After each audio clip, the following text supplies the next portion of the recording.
because of the way I learned them. And I could tell as things were happening with my mother's death, I could tell that there were specific things that were like, oh, I didn't know that. I was learning.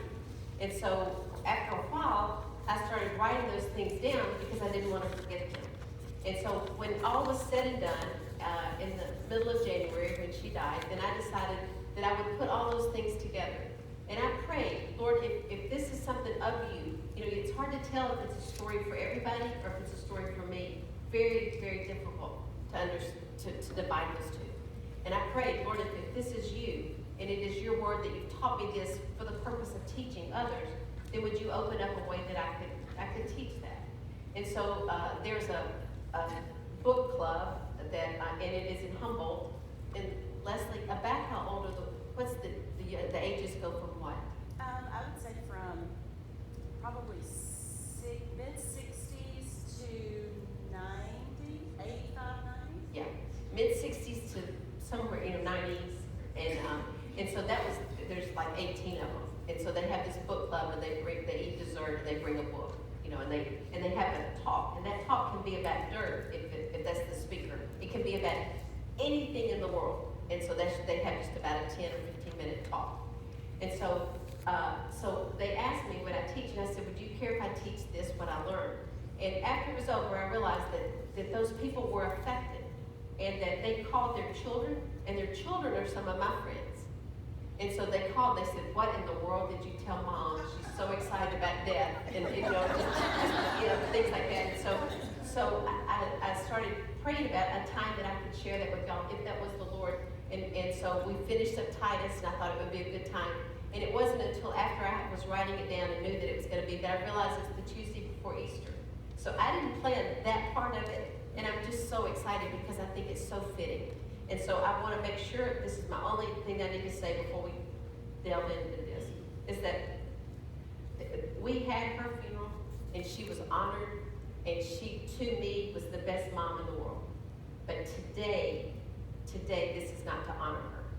Today, this is the teaching that I learned through her. Today is that we honor God. Okay, so it's not, we're going to talk I say she said, because that's how I learned it. But this is not to honor her. We've had that time, and I will do that for the rest of my life. But in this place, we are here to honor God. And I am very aware that she was very old. She was 97. And so it was a timely death, if you want to say it that way. Not that you ever think it's time, but that there are what I call rude deaths, like such as happened in Nashville. It's like those things are very, very difficult to figure out. And so I don't want to confuse this and make everything just a Pollyanna story. Death is grievous, and it's meant to be that way. Jesus wept. I mean, that is part of the journey. And to say when I, once again, there have been times since her death that I just sit down and it's just like, where'd my life go? I'm at times very disoriented of what life is, just like what just happened. Where do I go from here? There are times that I don't have any energy. I've decided that's probably a touch of that grief, or all of that grief. I can't, but it's just really, it's a strange feeling. So I'm not talking about that either. I'm only talking about the things that I learned about for life and death. Okay, so I need y'all to know that it's not like, okay, so let's all go out of here and get ready to be happy about death and those things. That is not what I'm saying. But this, the scriptures say you're most to be pitied if your hope is only in this life. And so we are stretching that out to where our hope is, we know that we are tethered to Christ in the heavens and that we are going home. Okay, so that's our hope. We're going to talk about the hope. Okay, so here we go. I'm going off of this sheet today, so you can just follow along with me, or you can just listen. There are some things in here that you will study this week, the scriptures that we will not look into, and but these are actually my notes that I'm teaching from, and the reason some things are bold, it was so I could look down and find my place. Okay, so it's not like it's more important, it was the next point. Okay, so that's where we are. Okay, so the first thing is that we decided somewhere along the way, life was getting tough. Life was getting really tough. She was not able to walk as well. I wasn't wasn't sure where that was gonna go. She hadn't been to the dentist since before COVID, and I was afraid she was gonna lose some of her teeth. Her eyes were, she took those shots in her eyes, and I couldn't get her to the doctor. I couldn't physically get her there, and they said she would go blind if she didn't get those shots, and it was just like, I mean, you know, everything was, at the time that you don't know how it's gonna end, and it looks very, very treacherous. And she said to me one day, she said, the worst part of all this is I feel so badly for you. And she said, I feel badly that you're having to take care of me, and that you're withdrawing from your life in order to take care of me. And I said, Mom, I'm fine. You're the one that you know, of what I've just described. That's a problem. You know, that, I feel sorry for you. And so we quickly came to this deal that we had to remind ourselves through time, and I think it's important for y'all to get it, is that you take the grace that you have to walk, but you cannot take the grace for somebody else to walk. So she decided she would take the grace. She had grace for her life, and I had grace for mine. But when we swapped those, it was very heavy.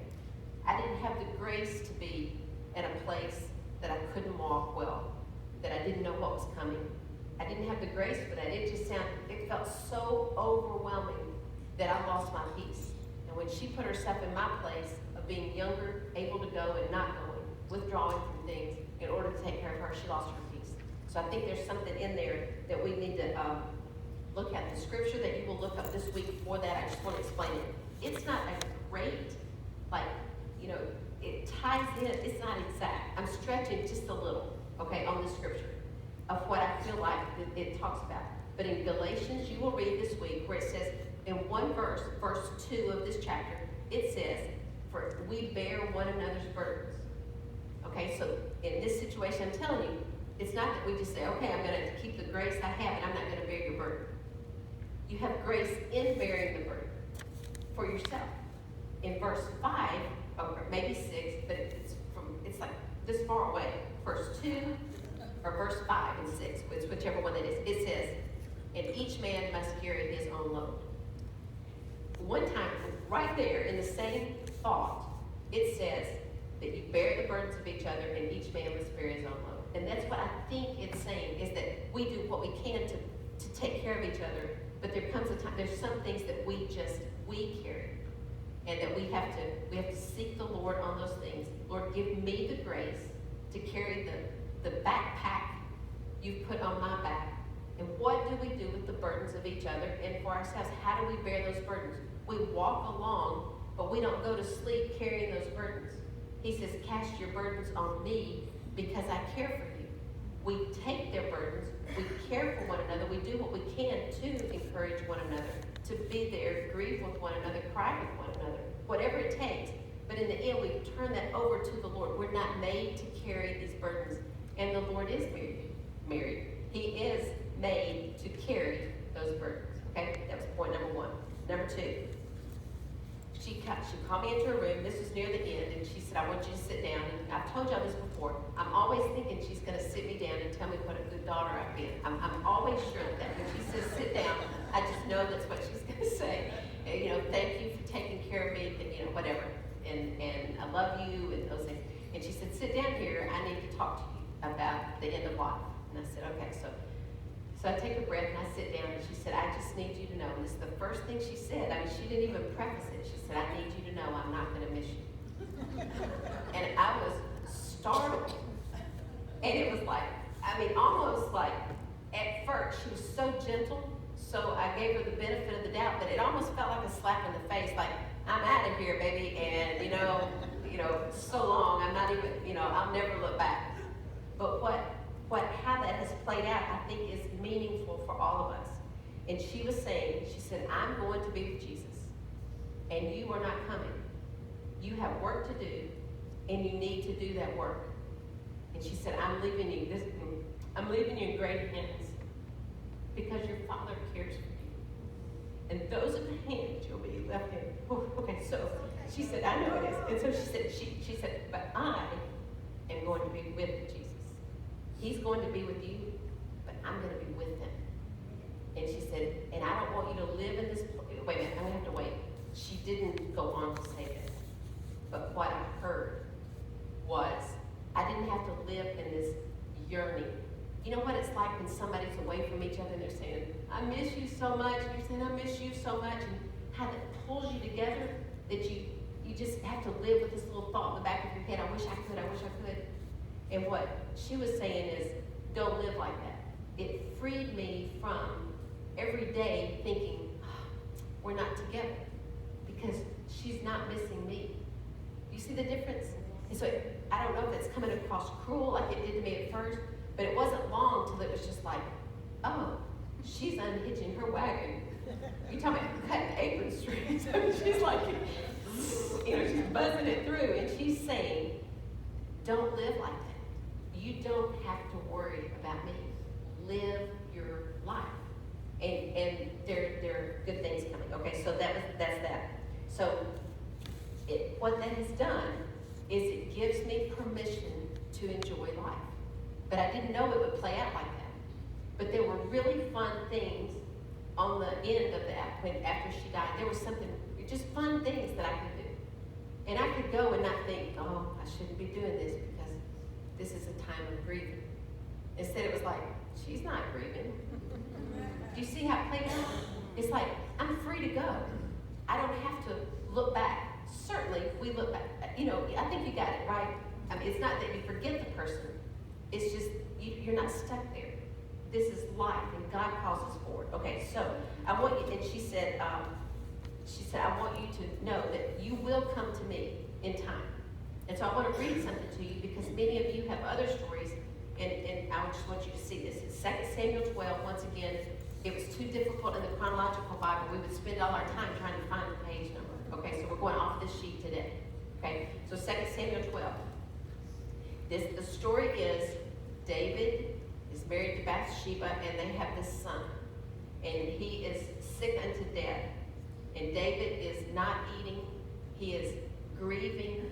He knows he's wondering if this child is going to die. He's asking for mercy of the Lord that the child will not die. And so this is the story. The Lord struck the baby that Uriah's wife, that's Bathsheba, had born to David, and he became ill, speaking of the little boy. David pleaded with God for the boy. He fasted, went home, and spent the night lying on the ground. The elders of his house stood beside him to get him up from the ground. Remember, he's the king, okay? King David. But he was unwilling, and he would not eat anything with them. On the 7th day, the baby died. But David's servants were afraid to tell him the baby was dead. They said, look, while the baby was alive, we spoke to him and he wouldn't listen to us. So how can we tell him the baby is dead? He may do something desperate.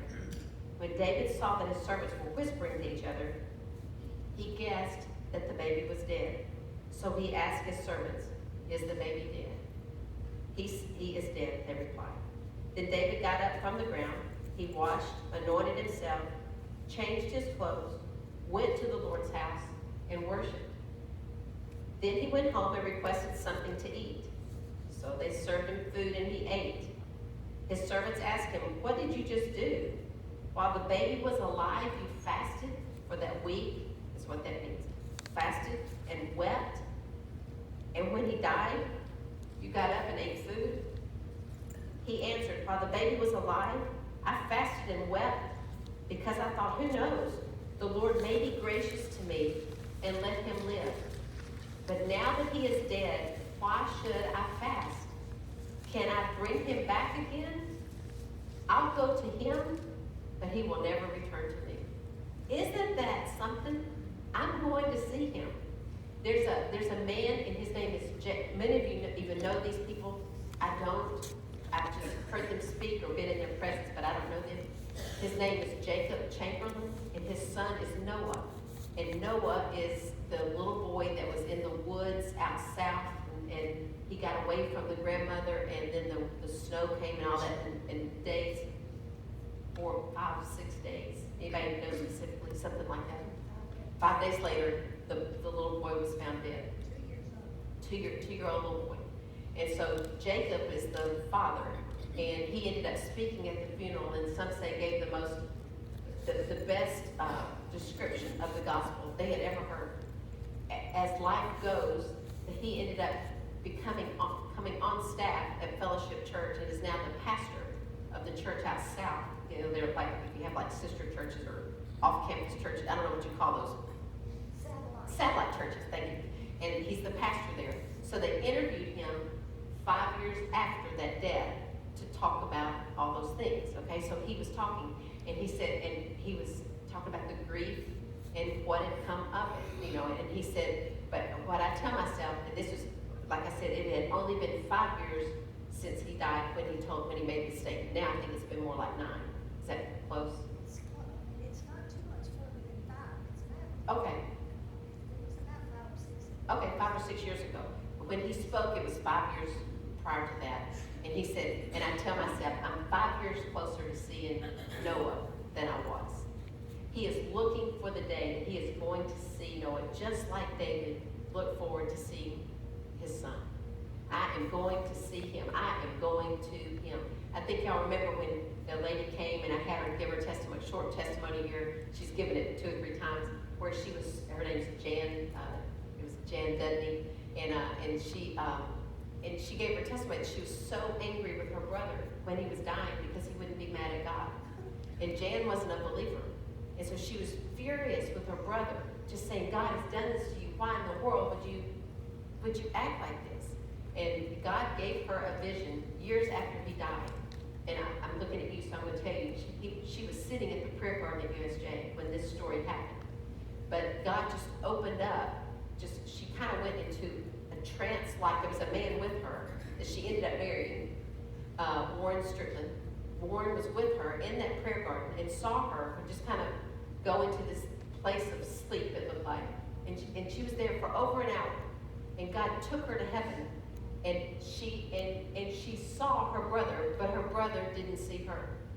And she saw him, and he had this giant smile on his face, and he was dancing. And he turned around, you know, and just smiled. And she said to herself in heaven, well, no wonder you weren't mad. Like, you got the best life of anybody. And so anyway, the story goes on, but that's the part I want to tell. It's like, if this is all we're hoping for, we are of all men most to be pitied. Their eternity is set in our hearts.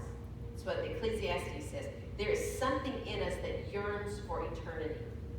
And so the story of that we will go to these people, but they will not come to us. My daughter said, Grandma, she called her Nama Nama. She said, Nama Nama, if you get to heaven, if you get a chance to send back some sign, I want you to do that, and I'll know it's you. And my mother looked at her and she said, well, I've never heard of anything like that, but if they give me the chance, I will. They will not come to us, but we will surely come to them.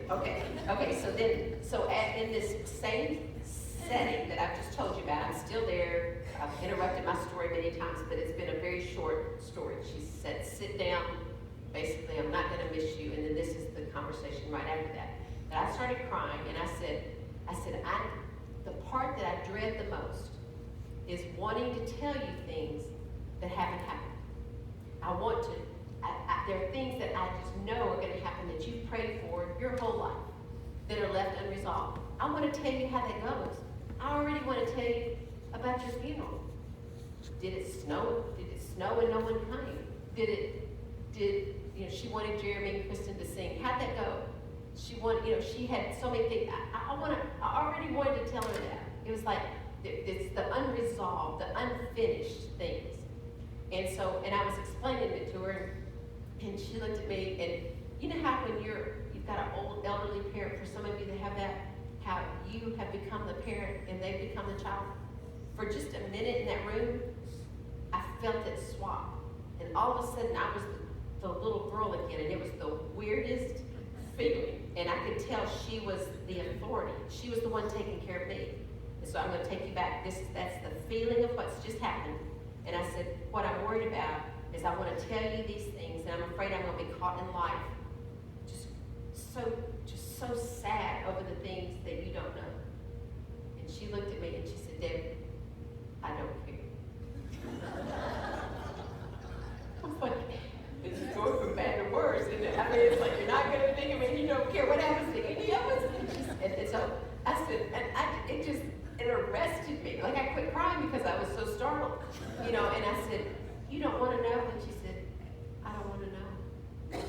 And she said, and then she said, I tell you what, if you have something that is just really bothering you, that you really have to tell me, I'm going to be with God.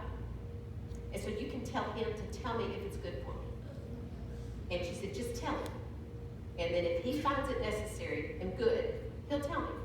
And then it's off of your plate, but you don't have to live like that. And so it's been so funny how that's played out, because I have to tell you this one story. Leslie, I'm sorry, I know you've heard this over and over. But, and Kathy, Linda, all y'all, you've all heard it, but I have to tell it again, that there was one time I was in charge of the medicine, and I'm not talking about like 2 days before she died. And I was supposed to put this little pill up in the side of her lip, where it would dissolve. And so I went in there and I gave her that pill, and she was no longer committed, and she shook her head. And I said, you don't like that pill, do you? And she, like this. And so I said, okay, well, I think this is going to make you feel better. And I think it was something to keep you from getting sick, or I can't remember what that pill was even for. I don't know what it was for. I should not have been the person drinking it. But anyway, I was. And so, anyway, we go back. I think Kristen comes over, and so she's going to take, she's like the one that should be taking care of her. She's the nurse practitioner. She did a phenomenal job of taking care of her. But she came in there, and she came back in there, and she had that pill, and I had dropped it on my mother's chest. It never made it to her mouth. And I believe that my mother was like, I never got it. But I was saying, don't like that. I was saying something that was, off. And so when she died, it wasn't long till I went back to, and I dropped that pill on her, and it's like, I really wish now I could say, I'm sorry. And so I was like, oh yeah, I can say that. And so I said, God, if you find, and that's as far as I got, and I thought, he's not gonna tell her, I'm sorry I dropped the pill on her chest. That's like you getting a trip to Hawaii and somebody calling you into the phone and then saying, hey, I'm sorry, I went to the mailbox and there wasn't any mail. It's like, okay, goodbye. And it's like, and the things I start to tell her, I can tell they're not worthy of eternity. And there are things that I'm grateful for that she did that I couldn't see the value of. It's like, I'm really happy she did this. But at the time she did it, I wasn't grateful because I didn't know how much it would mean. And so I tell him, will you tell her thank you if you want to? And even then, it's like, he's not going to bother her with that. Life is perfect. And for him to say, Debbie wants you to know that she's really grateful for the time, it'd be like, huh? I really believe that. And what I'm trying to describe is she had a glimpse of an other world. She was close enough that God had given her this, maybe for us, but she could see that there's a vast difference between living in this world where there's so much sorrow and living in paradise where everything is terrific. And when she got a glimpse of that, it was like, man, she was out of here. And just to see that in her that was so different than what had been. Okay, so that's it. Okay, right before her death, I was preparing to teach. Remember, we were in Ephesians. And so the lesson for the next week was going to be Ephesians 3:14. So I was studying while I was also taking care of her. And I came to a point one night where I was just like, the grief was strong. And so I was going to study. I was studying anyway, and I came across the scripture, which is in bold print on the middle of page 2, and it's Ephesians 3:14, because Ephesians 3 is what we were studying for that next week. And it says, for this reason I kneel before the Father, from whom every family in heaven and earth is named. And even to this day, I cannot tell you what that verse means. I've looked at commentaries, I've talked to people, and I can't get it in my head. So all I can tell you is there are some times when God gives us a verse that if we will just repeat it, it will, whatever it means, works.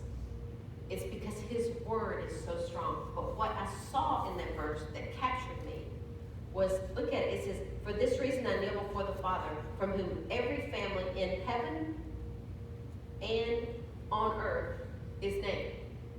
Instead of just every family. Like somehow it requires hard saying the family on heaven. Did I say that? Did I say that right? The family in heaven and the family on earth. He makes a point of it's both. And so I knelt down and I said, and I'm telling you this so that you can find these scriptures and you can pray these to God. You say the verse and it is life to you because the words are, He is the Word. And so I didn't really have to know the meaning. What does it mean then that there's a family in heaven and there's a family on earth and you named them all? And I mean, I couldn't go very far down the road to give me any comfort other than God is all about family. And that's what I needed at the time. He's all about family, and it makes sense because He is the Father. He's the Father of the family. And we will come together as those who know Jesus, not just know about Him, who experience Him, to know who He is, that we would know Him, the fellowship of His sufferings, the power of His resurrection, that we would know this one who speaks to us and that we speak to, that we would live life, that we would have this one and holy and pure passion to follow Him completely. Right? Da, da, da, da, da, da. Okay, so here we are. And so I bowed my knee and I said, Father, before you I bow, from whom every family in heaven and on earth is named.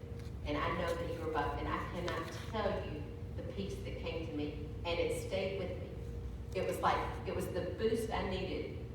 Not even understanding the scripture. And just to be sure that you're tethered to the Word of God for Him to use the Word in your life to comfort you in those times. Okay? Okay, so the next one is 2 nights. I didn't know this, of course, at the time, but I could look back at my phone and see. I took a picture of this, so I know now that this is 2 nights before she died. And so it was my job to stay up this night. The family had come in, and families in the house. The extended family's in the house, and so I am in her room, and it is my job to stay up that night in case she dies, that I tell everyone that she died. We're expecting her death at this point. So she's in bed, not getting up again and not talking anymore, and I'm sitting in her chair in that room. And so that's my job. But it's only about, I don't know, 9 o'clock. So I'm still over there, with my phone, and it just, everything's fine. So I'm sitting there in this chair that she always sat in. There's a little bitty table beside her, and it opens up. It's like a little box.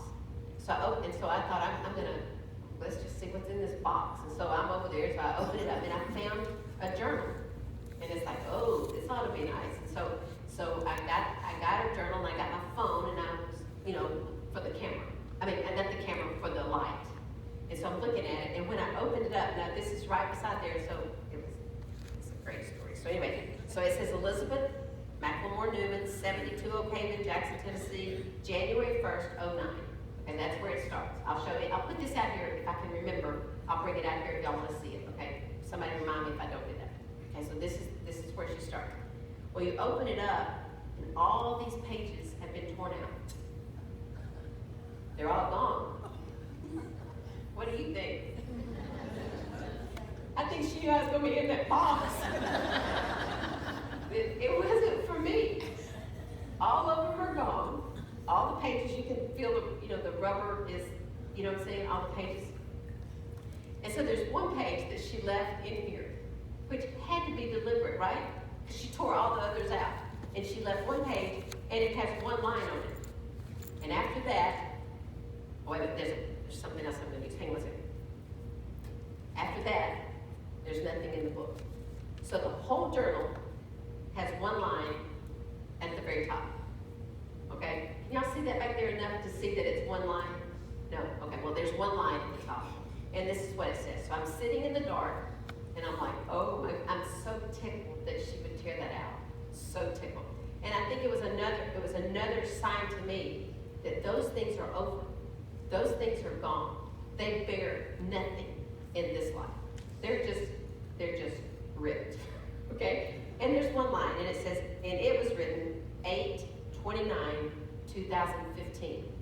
So this is years after the beginning, okay? And it says, there are better days ahead, saith the Lord. There are better days ahead, saith the Lord. And I believe when she wrote that in 2015, I believe the Lord told her that. I believe that was for her, and she wrote it in her journal. But as the Lord does, nothing is that I can tell is just for one purpose. It's so full of life that fits so many reasons. And that night, it was what I needed to know this is not the end. For her, there are better days ahead. For me, there are better days ahead. And for you, I believe this was written as well. And for everyone that I'll share this with, I believe it was also the prophecy for you. There are better days ahead. We have a cabin up at the river, and Dean and I were in Memphis one time when we were building this cabin, and we found this kind of a plaque, I guess you could say, and so we bought it and put it on the wall of the cabin, and it says, and they lived happily ever after. So I had a friend who was up at the cabin, and she looked at that, and she looked at me, and she said, "You believe that?" And I said, she said, "So you believe it, like you and Dean are living happily ever after?" And I said, "Oh, it's not ever after yet. Ever after is what's coming. And I'm telling you, if you are in Christ, you live happily ever after." And she had a vision of that happily ever after is right there. And she couldn't wait to be there. The day after Christmas, she said, "I don't know why the Lord wouldn't take me. I just knew He was going to take me before Christmas." And she said, "I just don't understand. If you pray that the Lord would let you be with Him, why He wouldn't do that."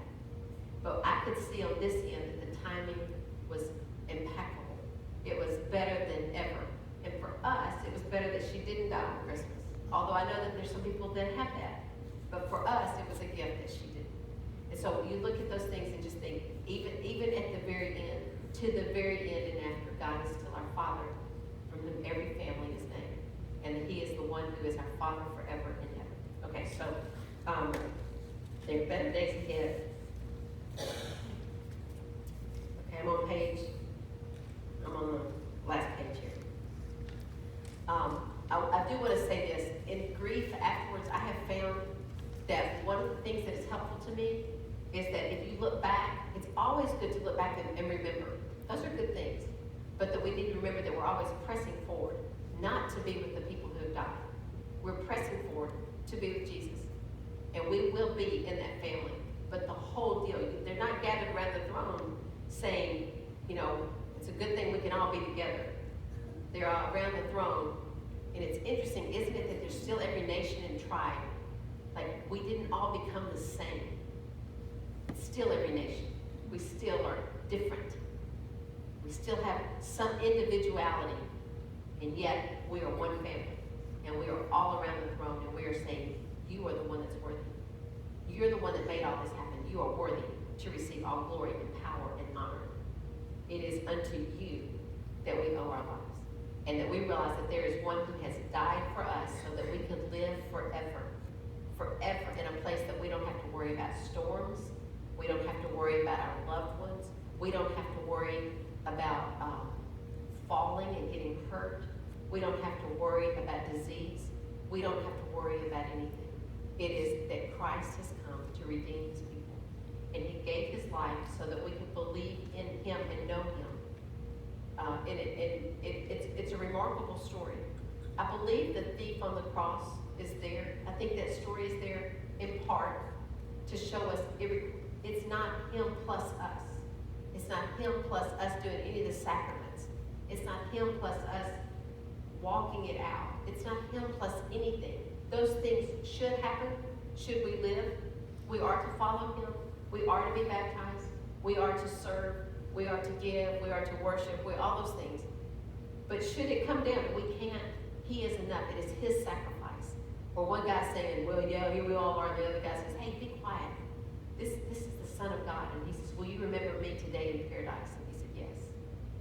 Based on the provision of Christ. And that we would realize that that is the goal of all of heaven. It is not, we will be, just like Jacob Chamberlain said about his son, I'm 5 years closer to seeing Him. And we always say, and I have all these questions. When I see Jesus, I'm going to do this. I think our questions are going to be like me telling Him, would you tell Mom that I'm sorry I dropped that? I think it's going to be like that.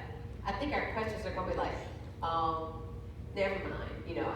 Because we are going to know, even as we are known. And we are going to know we're going to be able to see the fullness of what God has done and how he was using the difficult things in our lives to pull us toward him.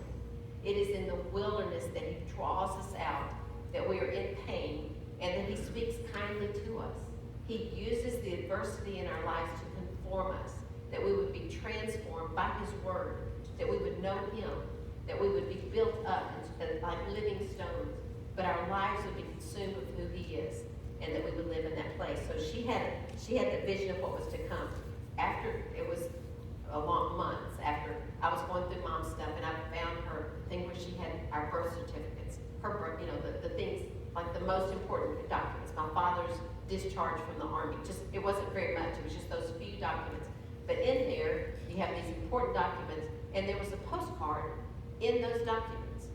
And so I was like, what is that? And so it was just a little cardboard, flimsy thing, and it's written in pencil. And the post date on it, is that what you call it? Postmark on it, I knew that didn't sound right, is July 13th, 1934. So she's kept this card with her on all those changes since she was 9 years old. Her birthday is actually July 14th, so it's the day before her 9th birthday. Okay, and so she's kept it. Something about this card, she kept in the most important documents of her life.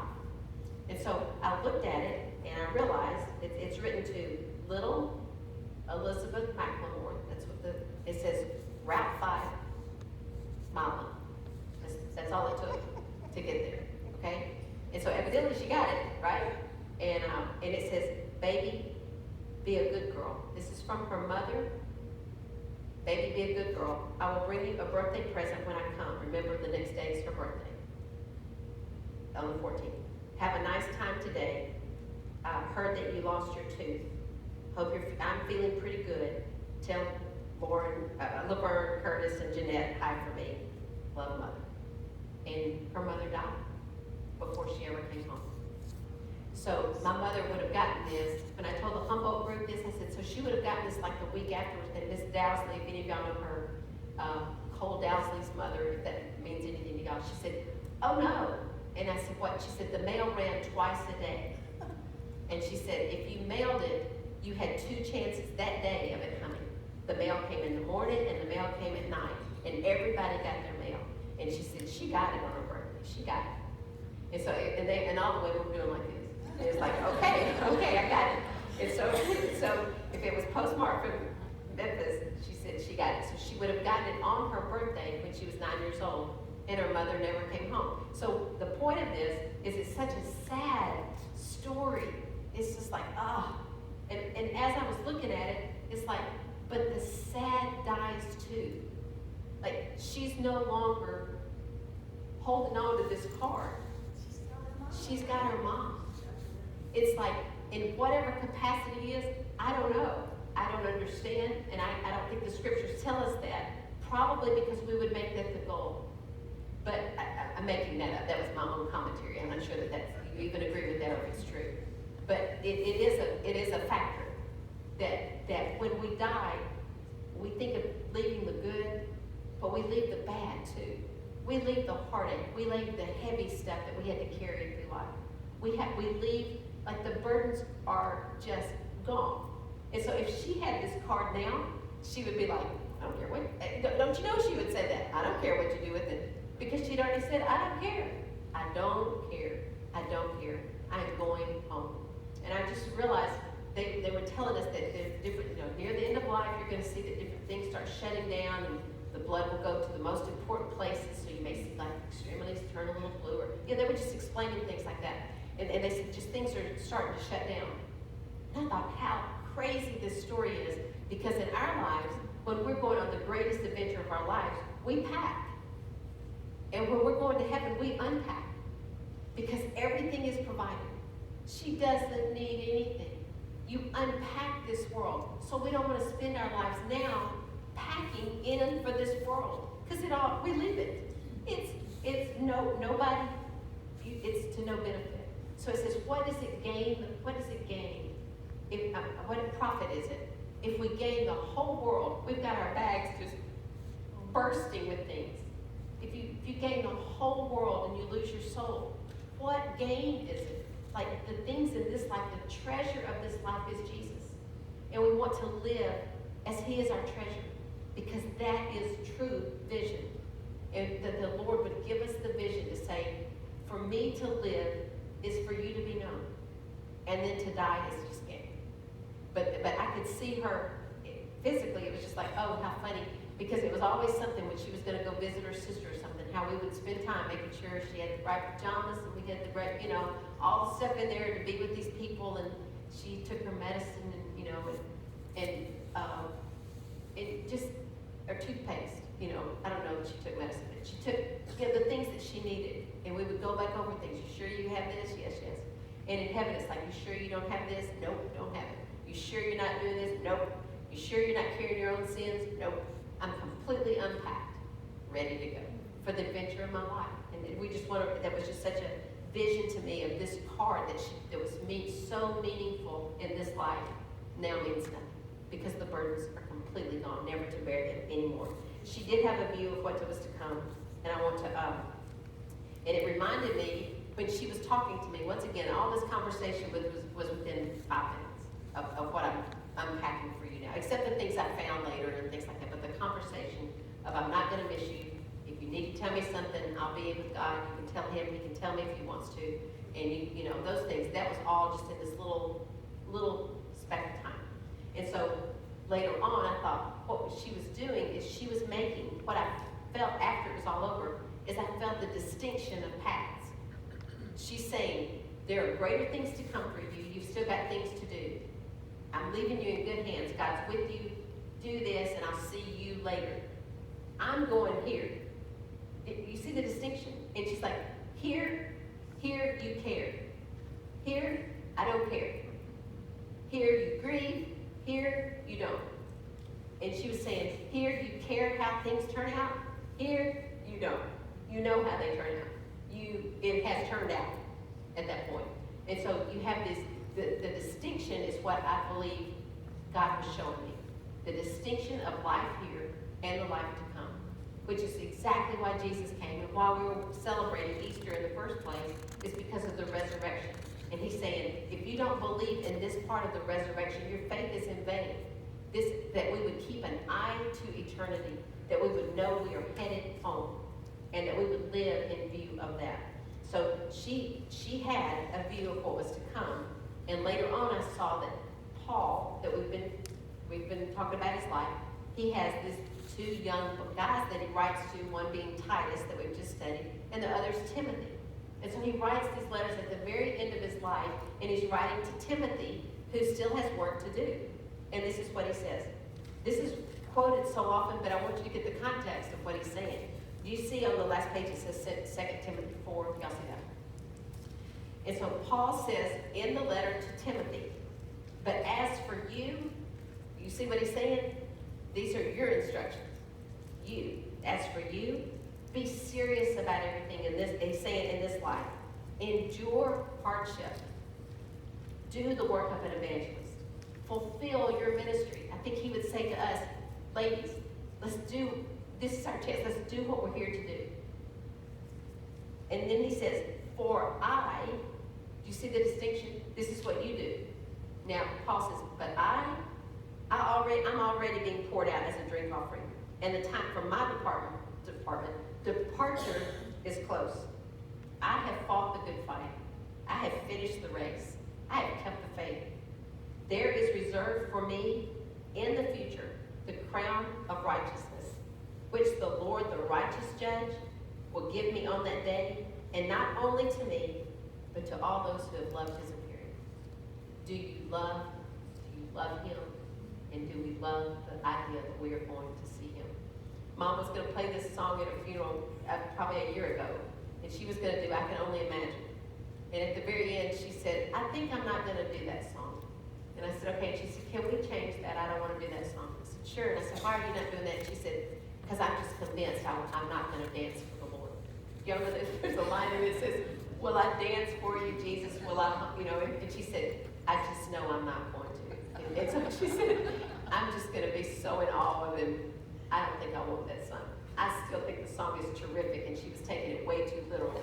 But I'm telling you, she had really thought about what she was going to do when she saw him, and for her, she's pretty sure she wasn't going to dance, so that wasn't going to be appropriate for the end of her life.